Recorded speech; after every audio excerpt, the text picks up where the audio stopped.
Sandy, and today I'm bringing you my August TBR. I swear every time I film a new TBR I am amazed that we're moving into the next month, and August is particularly not shocking to me, but August is particularly to me because August is my birthday month. But it is also the month of series TBR-a-thon. I don't know if there are any other readathons going on. I just know that Tori is hosting series TBR-a-thon, and it is fairground themed this year, or this month, because she does 2 every year. And she and Bobby have outdone themselves this time, because look at the bingo board. Can we just take a moment to appreciate the bingo board? Now that we have taken a moment to appreciate the bingo board, let's start filling it with books. As you can see, there are a few prompts on there that kind of take some choices away from me and away from you when you want to do the board. And so that was a little bit chaotic, and I've had to do some little bits of filming separately, so I'm hoping the uploading of these little bits have gone well. But I'm just going to go, I've got the prompts in front of me in order, and I'm just going to go through them and hope that this all works and go through my TBR with you. So the first prompt is Ferris wheel, and that is to spin a wheel. And I should be showing you the wheel that I spun here. I decided to just spin all of my non-fiction books, and it landed on, you should be seeing it land on Femina, which is this book here. So Femina by Janina Ramirez is, I believe, a book about women. So yeah, it's the new history of the Middle Ages through the women written out of it. And this was a book of the month, I think, in Watchstones one month when we went down there. I refer to it as is it the vulva book I keep calling it, or the vagina book, something like that, because if we look at the girls, gays and theys will probably get it if you look at the cover.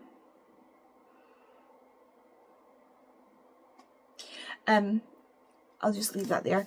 It's blurbed by Alice Roberts, who I love Alice Roberts books. And it is a non-fiction book about women. It is so thick, but it is deceptively thick because it's only 333 pages long. There is a massive bibliography at the back. So the acknowledgements and bibliography, it is a bibliography, that takes up so much of the book. It is so, actually, this is the end of the book. It is actually so much bibliography at the back there. So this should be hopefully a quicker read, and I might use one of my Audible credits to get the audiobook and immerse and read it. Next is Swing Boats, and for that I needed to flip a coin, so I will go to Flip a Coin Andy, who will take over from here. Heads or tails time. And so I have 2 books here, and so we need to flip a coin. I do not have a coin, but it's fine because we have a dot, and so we're going to choose. This is going to be heads, this is going to be tails, and I'm going to ask her to choose. So, Alexa, heads or tails? Tails. Tails. So this one is going in for my Swing Boats, Flip a Coin. And as you saw, for that we got Vampires Never Get Old. This is a old-fashioned, this is a book that was popular on BookTube a little while ago, and this is a collection of short stories by various authors, edited by Zoraida Cordova and Natalie C. Parker, and this is actually the book that First Kill comes from. This is the collection that First Kill by V. Schwab comes from. So I'm very excited to read this. This is just a collection of stories all about vampires, and yeah, so short stories about vampires. Very excited to read it.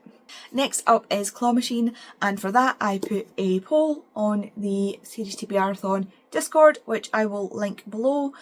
I will try and get a link from, if I can't link it for you to join, I think I should be able to, but if I can, I'll speak to Tori and get a link. So that there should be a link below basically that you should be able to click and join the series TBR-a-thon.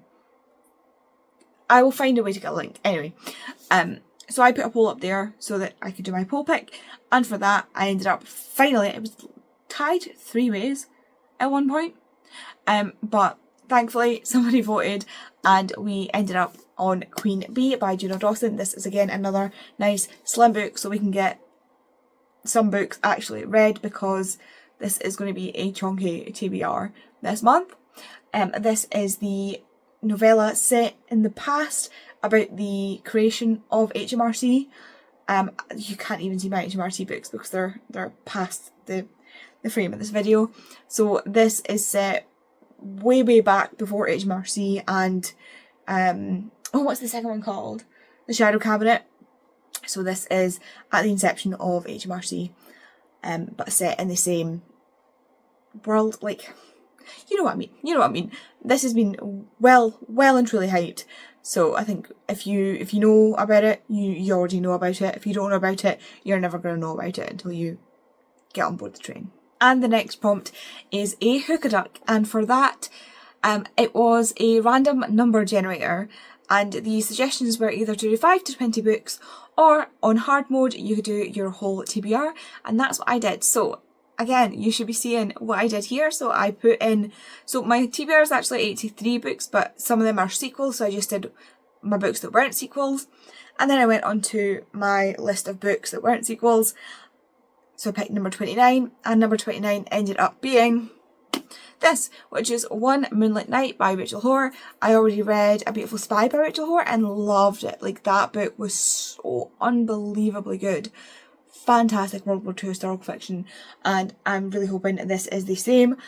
Her writing style was absolutely incredible, and this is another one of her World War II historical fictions. I picked this up in Toppings a while ago. I don't even remember what it's about. I just know that it is I think World War II historical fiction. I'll be honest, I'm not even sure.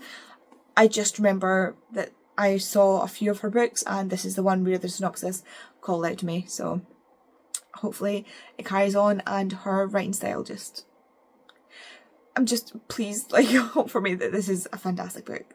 The next prompt is aptly the Dodgems, and that is a TBR vet, and oh my god, if this book does not get read this month, somebody please slap me. Like, somebody please slap me, because this book has been now on so many TBRs, it's becoming a joke. But Vicky is gonna buddy read this with me to make sure I read this book. She's gonna, we've arranged to buddy read this book because she also has it as a TBR vet. So this book needs to get read, guys. This book needs to get off my TBR. It is driving me insane. And that is The Taxidermist's Daughter by Kate Moss. It is still the only Kate Moss book I haven't read. The thing is, it is a gothic mystery thriller book, but it's the oldest book on my TBR. It has been on my TBR since I was in uni. Like, I swear it's been on my TBR since I was in uni. Maybe even since I was in high school. I finished high school in 2010. I don't even, when was this book? This is the hardback of this book. 2014, so it couldn't have been in high school. I finished high school in 2010. This is a hardback copy of this book, and this book was published in 2014. So there's a good chance this book has been on my TBR for 10 years. I've been intending to read this book for 10 years. Enough is enough. I need to read this book. Kate Moss is one of my favourite authors of all time. You have heard me wax poetic about Kate Moss. I worship the ground that woman walks on. I need to read this book. I need to. So me and Vicky, we're gonna buddy read this. We're gonna get this book read. We are gonna get this book read. Yes, Hamish, we are gonna get this book read. He is at my feet. Next up is a roller coaster, and that is to finish a series. And for that, I'm going to read The Au Pair Affair by Tessa Bailey. This is the second book in her new duology. So it's the second book in a duology, therefore it is the second and last book in a series. So it fits for this prompt. Yeah, this is, the first one was Fangirl Down, and this is the sequel and last book to it. I don't know why I keep repeating that. I think I'm trying to justify it, even though I don't need to justify it because... yeah, so this is about a hockey player and the best friend of the female main character from the first book, who goes to be his au pair or nanny and look after his daughter. So it's like a single dad romance with a hockey player. Single dad, nanny, romance, hockey player. Like, but the first book sets it up like the couple from the first book know that like they're trying to set those two up. And like he already has a massive crush on her before he hires her. Like, it's a setup. Like, they're trying to force proximity to them to set them up together. And she already gets on with the kid like a house on fire because they meet in the first, like, they're in the first book and they meet already and she already gets on with the kid. And so the kid's like, can she be my nanny? Because I hate the rest of the nannies you found. And she's like, yeah, sure, I'm free for the summer. Like, I'll come and look after your kid. And he's like, because he's totally enamoured with her. And she's like, hello? And he's like, huh? So funny. It's so funny. I cannot wait to see these two forced to live together.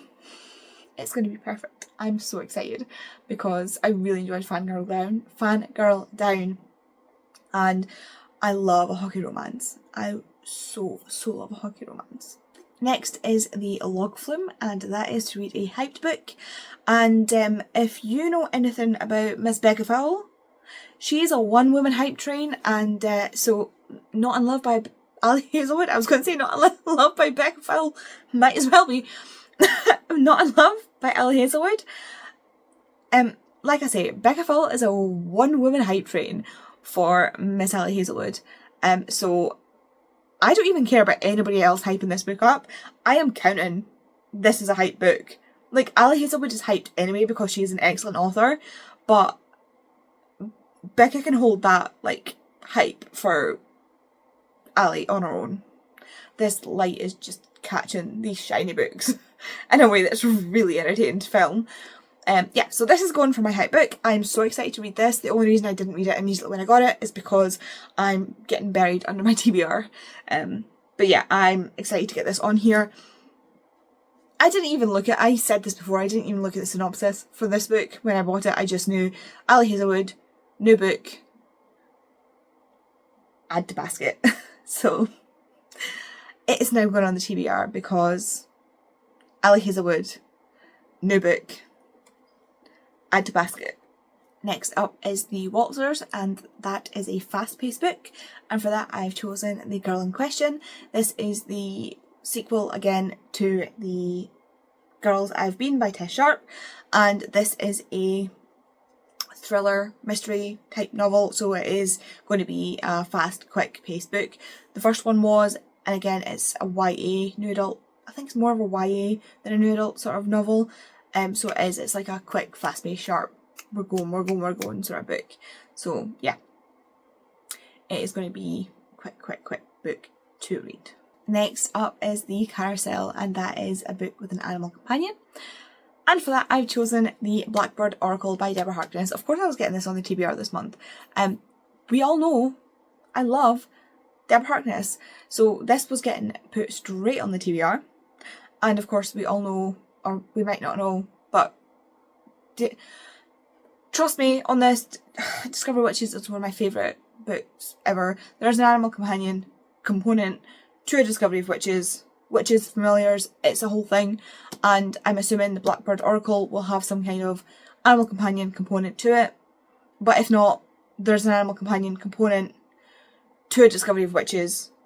Tori knows what I mean, therefore I'm using it for this. Next up is Fortune Teller, and for that it is a 5-star prediction. For this I'm using The Forgotten Shore by Sarah Main. This is a historical fiction book which goes between 2 different timelines, and that is like, that kind of story is like crack to me. That is what Kate Moss does so well, and that is part of the reason that I love her stories. So when I saw this had 2 timelines with like a mystery, like this honestly sounds like something that Kate Moss would write, except the fact that it's about a man, Whereas like Kate Moss's books are always about women.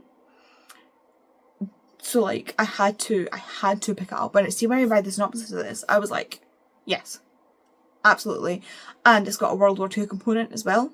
So it was like World War II, historical fiction, split timeline with a mystery, set in the Scottish Highlands. If this book is not a 5-star, it is only going to be because the writing is terrible. So like, I'm hoping Sarah Main has good writing. So that's literally the only thing that can go wrong, is that Sarah Main has like horrendous writing. And honestly, I trust that she doesn't. Next is Crazy Golf, and that is to start a series. And for that, I've chosen Night of the Witch by Sarah Rash and Beth Revis. This is the book that I picked up not realising it was the start of a series, so it'd be good to read it and see what I think of it. This is a sort of fantasy, mythology, witchy novel set in the Black Forest. It's a historical fantasy-esque, it's like urban fantasy. I do like Discovery of Witches, but like Black Forest witches, if that makes sense, but historical, if that makes sense. I'm so excited to read this because like it just sounds so good. Next up is Ghost Train, and that is a friend wreck. And I bet you're wondering, Andy, you haven't done your jar pick yet. Oh yes, I'm very aware. So here's past Andy to do the jar pick, to put you all out of your misery, to find out what the friend pick is, because that is what I did my jar pick for, so take it away. So it is time to do August jar pick. We only have 5 books left, 5 names left here. Just to sort of give you a refresh, we have Bobby. Her book is Rambling Man by Billy Connolly. We have Siobhan. Their book is Gilded by Marissa Mayer. We have Jem with the also feared Fragile Threads of Power. We have Meg with The Silence of the Girls, and Shawnee with The Familiars. So there's not much left. There's not much of a ding, not much of a rattle. But yeah, what is it going to be? What is it going to be this month? I have a gut. I think I said to Jem, I just have this gut feeling. I have a gut feeling this month is going to be Threads. And looking at the TBR that I've pulled for this month, I have a gut feeling that it's going to be Threads. I'll just, so that you know I'm not cheating. But I have a gut feeling. Like I just have a, see, this is what we're working with. I have a gut feeling. I would very much like it to be Bobby's pick. We're going to go with this one. I've still got the rest of them in here. I would really very much like this bit of paper to say Bobby. I would very much not like it to say Jem. Okay. Where are we going? Siobhan. Okay. That is also low on my list. My preference would have been Meg or Bobby, because those are the 2 short books.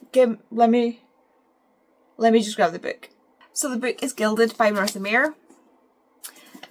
It is a 500 plus page, no, just and no more, 500 page fantasy novel. We all know I'm not really a fantasy reader, but it is Marissa Mayer, and I love the Lunar Chronicles.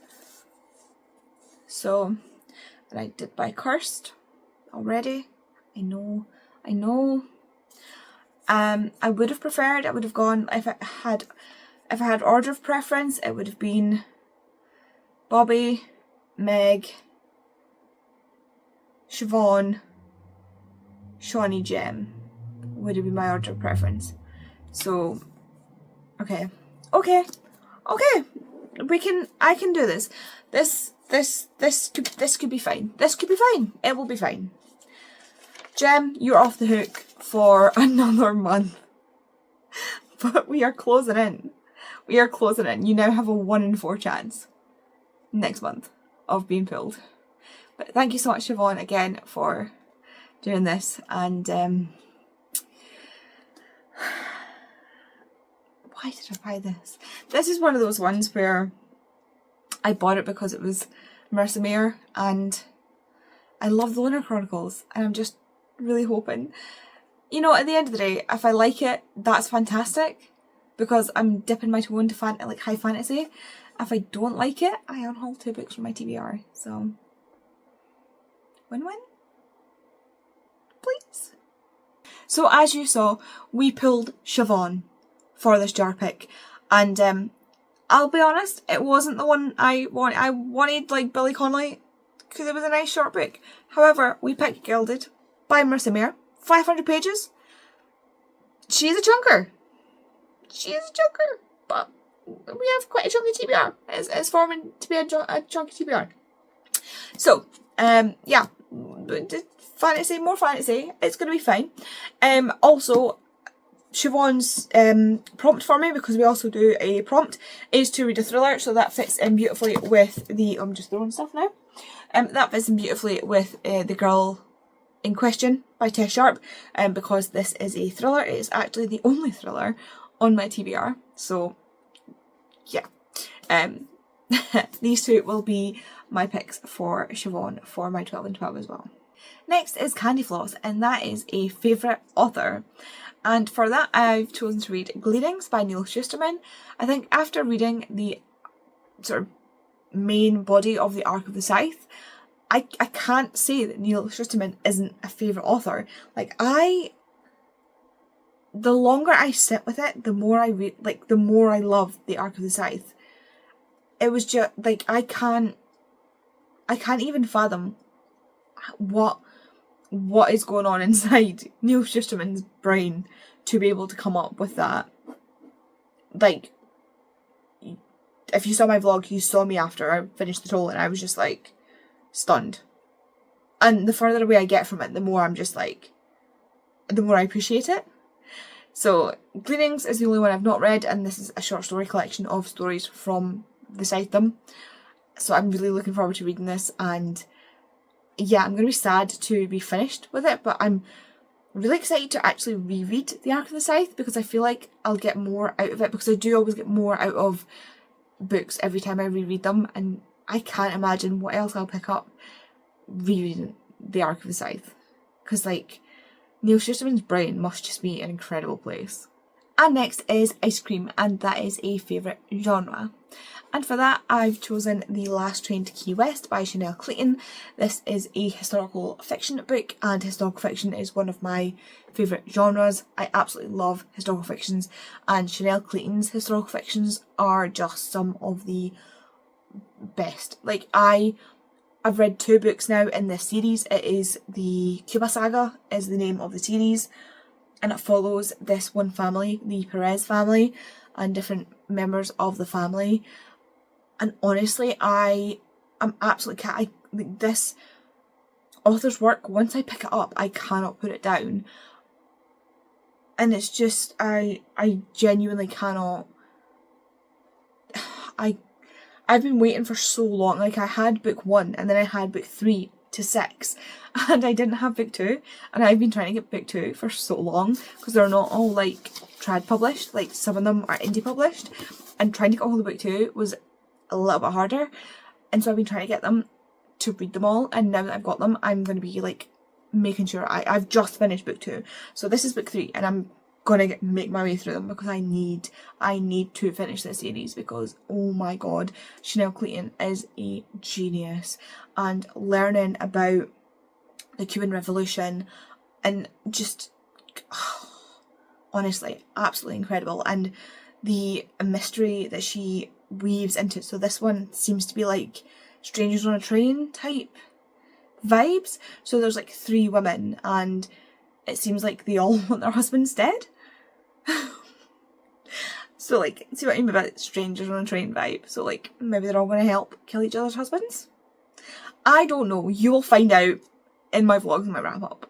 Next up is hot dogs, and that is to continue a series.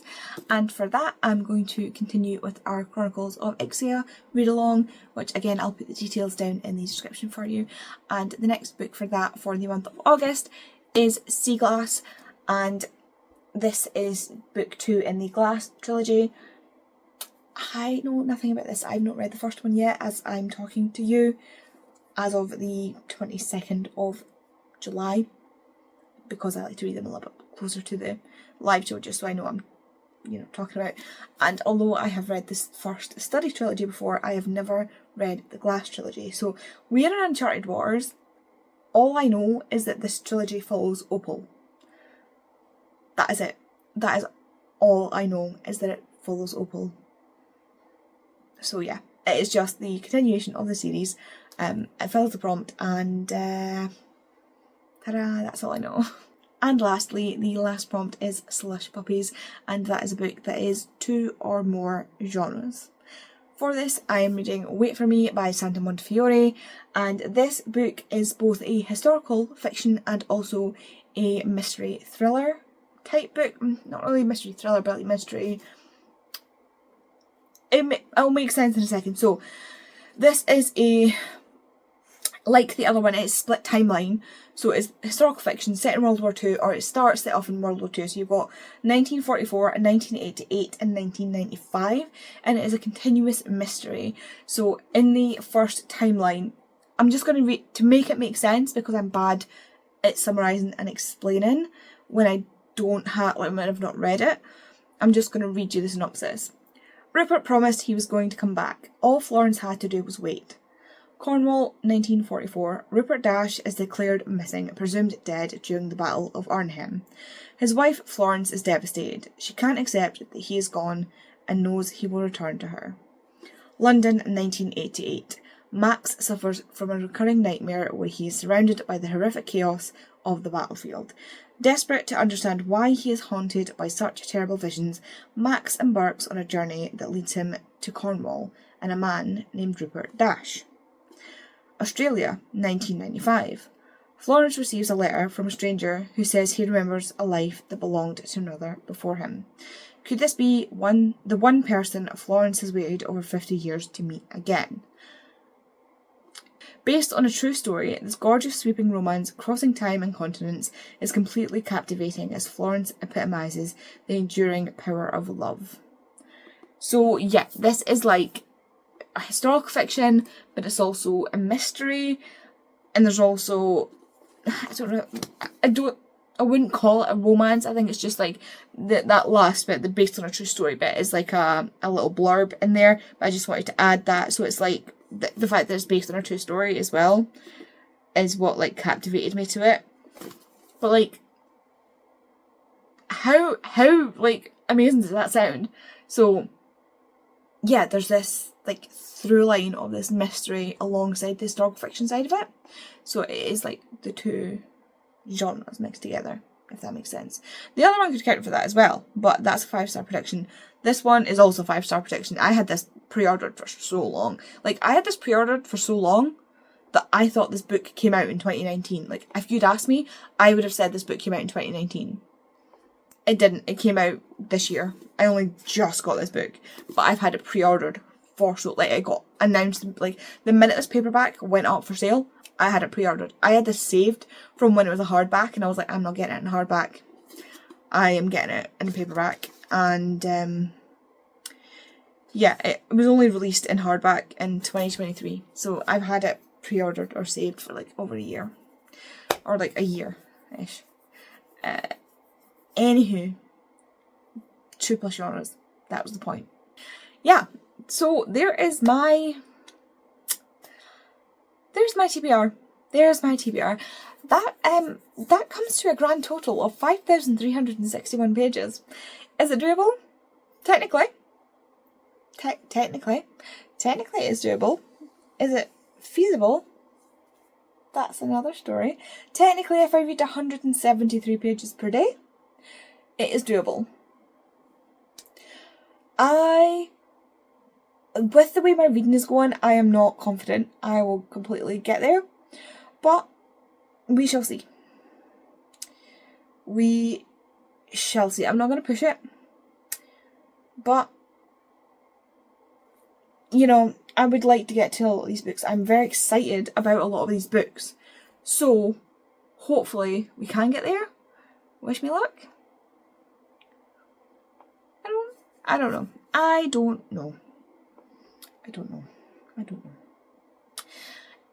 Let me know if you are taking part in series TBR-a-thon. Like I said, the links for the Discord will be down below. If you want to let me know that you were here but you don't want to sit and type out a comment, if you leave me some kind of fairground style emoji, if there's like a Ferris wheel, ride, dodge, like any kind of like emoji that relates to like some kind of like the prompts, ice cream, hot dogs, like the duck Ferris wheel, anything like that that relates to the theme of this year's August series TBR-a-thon, please leave it down below, and I will see you in the next video. Bye!